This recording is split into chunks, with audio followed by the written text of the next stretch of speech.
महादेव मुंडे हत्या प्रकरणातील मारेकऱ्यांना तात्काळ अटक करण्याच्या मागणीसाठी आज परळीतल्या कन्नेरवाडी या ठिकाणच्या परिसरातील या महामार्गावरती रस्ता रोको आंदोलन करण्यात येणार आहे।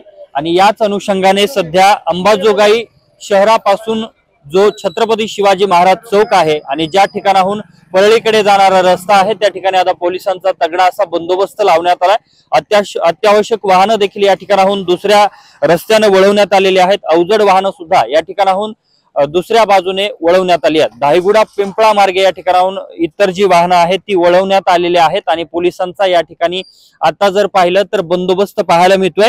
आणि महादेव मुंडे हत्या प्रकरणातील मारेकऱ्यांना अटक करण्याच्या मागणीसाठी त्यांची पत्नी ज्ञानेश्वरी मुंडे आणि इतर लोक आज कन्नेरवाडी परिसरामध्ये याच राष्ट्रीय महामार्गावरती आंदोलन करणार आहेत। रस्ता रोको आंदोलनाला थोड्याच वेळात सुरुवात होईल, मात्र पोलिसांचा या अनुषंगाने दोन्ही बाजूला आणि ज्या ठिकाणी आंदोलन आहे त्या आंदोलनस्थळी देखील मोठा बंदोबस्त पाहायला मिळतोय।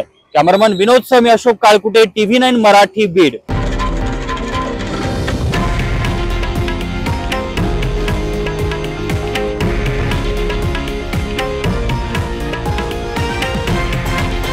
हे आहे देशातील नंबर 1 न्यूज नेटवर्क आणि आपण पाहत आहात TV9 मराठी, एकमेव।